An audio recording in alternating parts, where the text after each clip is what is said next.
WB home tutor চ্যানেলে তোমাদের স্বাগতম। আজ আমি তোমাদের দশম শ্রেণীর কোষ দেখি 13 অর্থাৎ ভেদ অধ্যায়ের অঙ্কগুলিকে খুব সহজেই বোঝানোর চেষ্টা করব। তো আশা রাখছি ভিডিওটি তোমরা শেষ পর্যন্ত দেখবে, তবেই ভেদ অধ্যায়ের প্রত্যেকটি অঙ্ক তোমরা খুব সহজেই বুঝতে পারবে। তো যারা এখনও এই ভিডিওর আগের পার্ট দেখোনি, ভিডিওর ডেসক্রিপশন বক্সে থাকা লিঙ্ক থেকে তোমরা আগের পার্ট দেখে নিতে পারো, কিংবা চ্যানেলের প্লেলিস্ট সেকশন থেকে সেখান থেকেও তোমরা আগের পার্ট দেখে নিতে পারো। তো আগের পার্টে আমরা 11 পর্যন্ত অঙ্কগুলিকে খুব সহজেই বুঝিয়েছিলাম। এখন 12 অঙ্ক কী বলছে দেখো। 12 অঙ্ক বলছে এক্স ডেসিমিটার গভীর একটি কূপ খনন করার জন্য মোট ব্যয়ের এক অংশ এক্সের সঙ্গে সরলভেদে এবং অপর অংশ এক্স স্কোয়ারের সঙ্গে সরলভেদে পরিবর্তিত হয়। যদি 100 ডেসিমিটার এবং 200 ডেসিমিটার কূপ খনন করার জন্য যথাক্রমে 5000 টাকা ও 12,000 টাকা ব্যয় হয়, তবে 250 ডেসিমিটার গভীর কূপ খননের জন্য কত ব্যয় হবে হিসেব করে লিখি। তাহলে অঙ্কে দেওয়া আছে এক্স ডেসিমিটার গভীর একটি কূপ খনন করার জন্য যে মোট ব্যয় হয় তার এক অংশ এক্সের সঙ্গে সরলভেদে এবং অপর অংশ এক্স স্কোয়ারের সঙ্গে সরলভেদে রয়েছে। আর কি বলছে, এখানে 100 ডেসিমিটার আর 200 ডেসিমিটার কূপ খননের জন্য 5000 টাকা এবং 12,000 টাকা ব্যয় হয়। তাহলে বলছে 250 ডেসিমিটার কূপ খননের জন্য কত ব্যয় হবে। অর্থাৎ এক্ষেত্রে এক্সের মান প্রথম ক্ষেত্রে ছিল কত, 100 ডেসিমিটার, অর্থাৎ 100 ডেসিমিটার গভীর কূপ খনন করতে খরচ হয়েছে কত, 5000 টাকা। 200 ডেসিমিটার কূপ খনন করতে খরচ হয়েছে কত, 12,000 টাকা। তাহলে 250 ডেসিমিটার কূপ খনন করতে কত খরচ হয়েছে সেটা আমাদের হিসাব করতে হবে। তাহলে প্রথমেই ধরি মোট ব্যয়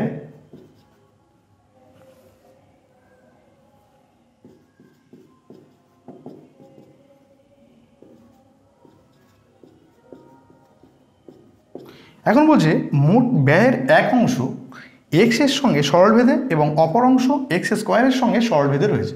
অর্থাৎ মোট ব্যয়কে দুটো ভাগে ভাগ করে নিয়েছে।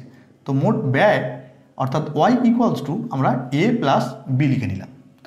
এখন বলছে যার প্রথম অংশ অর্থাৎ এ এক্সের সঙ্গে সরলভেদে রয়েছে এবং অপর অংশ অর্থাৎ বি এক্স স্কোয়ারের সঙ্গে সরলভেদে রয়েছে।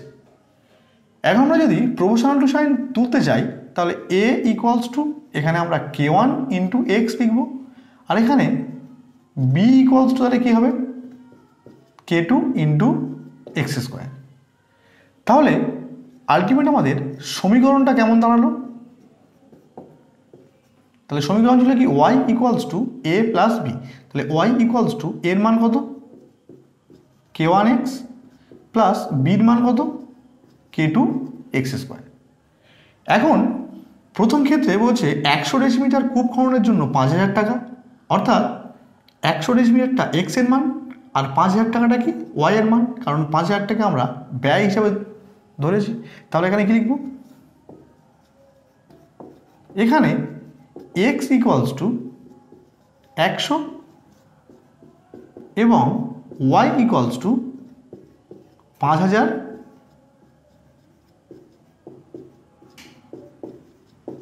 বসিয়ে পাই। তাহলে ওয়াই এর মান কত, 5000 equals to k1 into x এর মান কত, 100 plus k2 into x square. তাহলে এক্স এর মান কত, 100, তাহলে 100 পুরোটার হোল স্কোয়ার। এখন দেখো এখান থেকে আমরা 5000কে লিখতে পারি 100 ইন্টু 50, কারণ 5 1 5 আর 3টে 0। আর এখান থেকে আমরা 100কে কমন নিচ্ছি, তাহলে এখানে কে পড়ে থাকবে, k1, কারণ 100 ইন্টু k1 ছিল।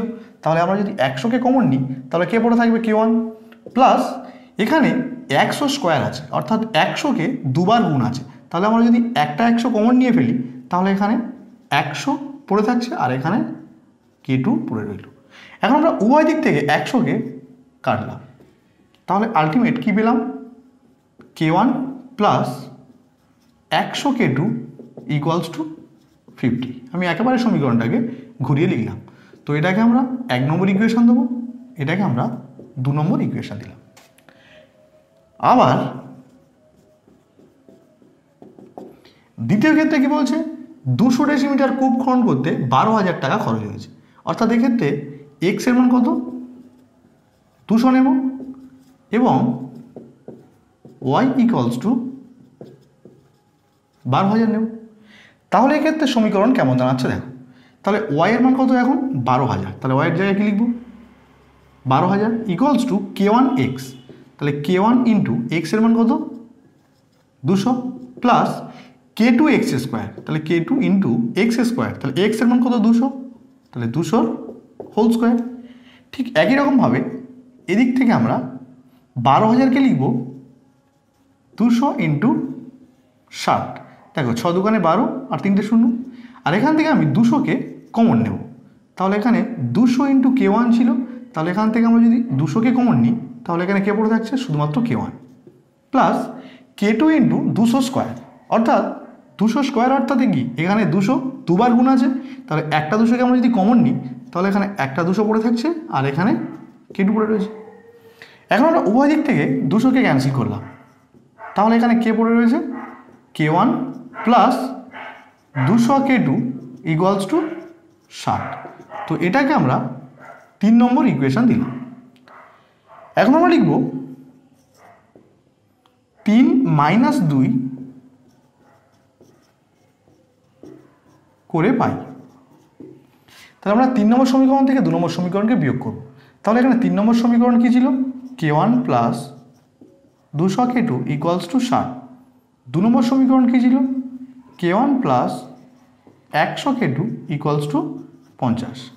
তোমরা যদি বিয়োগ করি তাহলে এখানে প্লাস ছিল হয়ে যাবে মাইনাস, প্লাস ছিল হয়ে যাবে মাইনাস, প্লাস ছিল হয়ে যাবে মাইনাস। তাহলে এখানে প্লাস K1 এর সঙ্গে মাইনাস K1 কী হবে, কেটে যাবে। 200 K2 থেকে 100 K2কে বিয়োগ করলে কী পাবো আমরা 100 K2 ইকুয়ালস টু 60 থেকে 50কে বিয়োগ করলে কী পাবো এখান থেকে 10। তাহলে আলটিমেট K2-র মান কী পেলাম 10 ডিভাইডেড বাই 100 নেমে যাবে। এখন একটা করে শূন্য কাটলে এখান থেকে আমরা K2 ইকুয়ালস টু কী পেলাম 1/10। এখন আমরা K1 এর মানকে নির্ণয় করব, অর্থাৎ 2 নম্বর সমীকরণে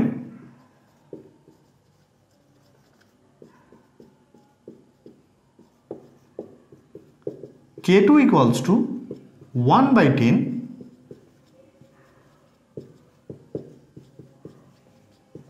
বসিয়ে পাই। তাহলে 2 নম্বর ইকুয়েশন কোনটা এটা, তো এখানে K2-র জায়গায় আমরা কি বসাবো 1/10। তাহলে সমীকরণটা কেমন ছিল K1 plus 100 K2 equals two 50। তো এখন আমরা এই K2-র জায়গায় 1/10 বসাবো, তাহলে K1 প্লাস 100 ইন্টু K2-র জায়গায় 1/10 ইকুয়ালস টু 50। একটা শূন্য একটা শূন্য কাটলাম, তাহলে এখানে পড়ে থাকলো K1 ইকুয়ালস টু 50 ছিল আর 10 ওদিকে গেলে কী হবে -10।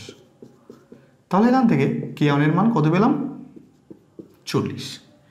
তাহলে আমরা K1 এর মান পেলাম 40, K2-র মান পেলাম 1/10। তাহলে আলটিমেট আমরা লিখতে পারি যে K1 ইকুয়ালস টু 40 ও K2 ইকুয়ালস টু 1/10 1 নম্বর সমীকরণে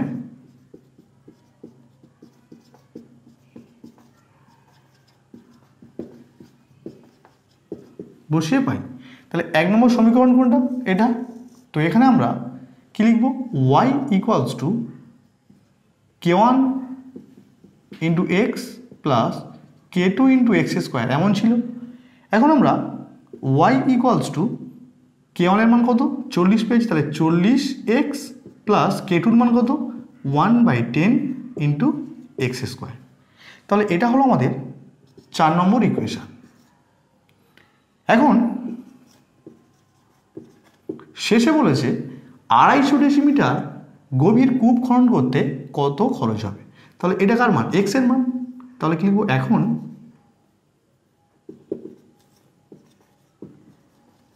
4 নম্বর সমীকরণে এক্স ইকুয়ালস টু 250 বসিয়ে পাই। তাহলে ওয়াই ইকুয়ালস টু 40 ইন্টু এক্সের মান কত এখন 250 প্লাস 1/10 ইন্টু এক্স স্কোয়ার অর্থাৎ 250 স্কোয়ার। তাহলে এখানে দেখো 4 25 100 আর দুটো শূন্য পাশে বসে যাবে প্লাস 1/10 ইন্টু 250 স্কোয়ার অর্থাৎ 250কে আমরা দুবার গুণের আকারে লিখতে পারি। এখন এই শূন্য পরস্পর কাটলো, তাহলে এখানে 10,000 বসে রইল প্লাস 25 25 কত 625 আর এখানে একটা শূন্য বসে যাবে। অর্থাৎ এখন যদি আমরা 10,000-এর সঙ্গে 6,250-কে যোগ করি তাহলে কি পাবো 16,250। তাহলে ওয়াইটা কি মোট ব্যয় অর্থাৎ 250 ডেসিমিটার কূপ খনন করতে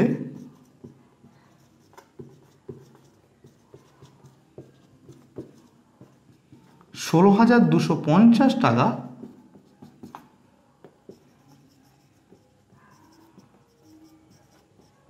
খরচ হবে। এখন আমরা 13 অঙ্ক দেখব। 13 অঙ্ক বলছে চোঙের আয়তন ভূমির ব্যাসার্ধের দৈর্ঘ্যের বর্গের এবং উচ্চতার সঙ্গে যৌগিক ভেদে আছে। চোঙ দুটির ভূমির ব্যাসার্ধের দৈর্ঘ্যের অনুপাত 2:3 এবং তাদের উচ্চতার অনুপাত 5:4 হলে ওদের আয়তনের অনুপাত নির্ণয় করি।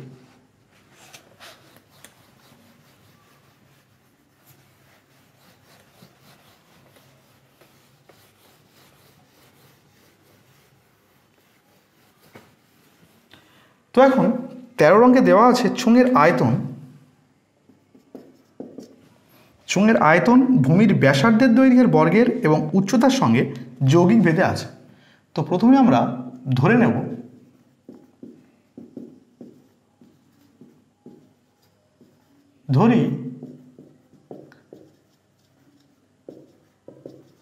চোঙটির আয়তন ভি,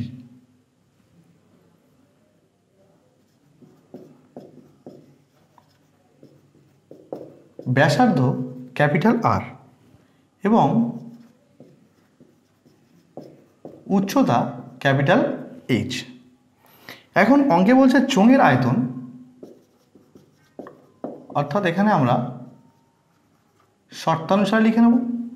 বলছে চোঙের আয়তন অর্থাৎ ভি ব্যাসার্ধের দৈর্ঘ্যের বর্গের, তাহলে বর্গ মানে কি ব্যাসার্ধের বর্গ আর স্কোয়ার এবং উচ্চতার সঙ্গে যৌগিক ভেদে রয়েছে অর্থাৎ V proportional to r square h. তো এটাকে আমরা যদি প্রপোর্শনাল টু সাইন তুলতে চাই তাহলে V equals to k r square h, যেখানে কে একটি অশূন্য ভেদ ধ্রুবক। এখন অঙ্কে বলছে দুটি চোঙের ভূমির ব্যাসার্ধের দৈর্ঘ্যের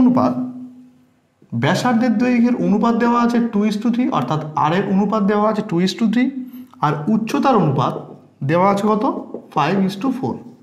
তাহলে সেখান থেকে আমরা লিখে নিতে পারি, ধরি প্রথম চোঙের ব্যাসার্ধ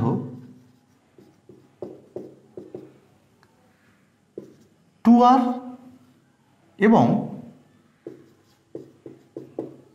এটাকে আমি স্মল আর ধরে নিলাম। প্রথম চোঙের ব্যাসার্ধ 2r এবং উচ্চতা 5h। একই রকমভাবে আমরা লিখতে পারি দ্বিতীয় চোঙের ব্যাসার্ধ কত হবে তাহলে 3r এবং উচ্চতা এখানে কত হবে 4h। তাহলে প্রথম চোঙের ব্যাসার্ধ পেয়ে গেলাম আর প্রথম চোঙের উচ্চতা পেয়ে গেলাম। তাহলে এখন আমরা বলতে পারি অতএব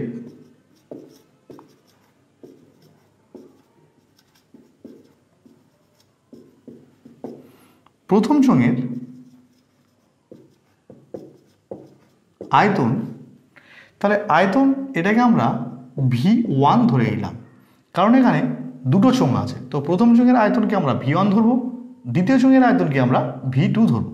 তাহলে প্রথম চোঙের আয়তন V1 equals to K into r square h. তাহলে K ইন্টু প্রথম চোঙের ব্যাসার্ধ কত 2R, তাহলে 2R পুরোটার হোল স্কোয়ার ইন্টু এইচ অর্থাৎ 5H। তাহলে এখান থেকে আমরা যদি ক্যালকুলেশন করি তাহলে K ইন্টু 2R এর হোল স্কোয়ার অর্থাৎ 2 স্কোয়ার আর স্কোয়ার। তো 2 স্কোয়ার কত 2 দুগুণে 4 আর আর স্কোয়ার ইন্টু 5H। তাহলে একই রকমভাবে এবং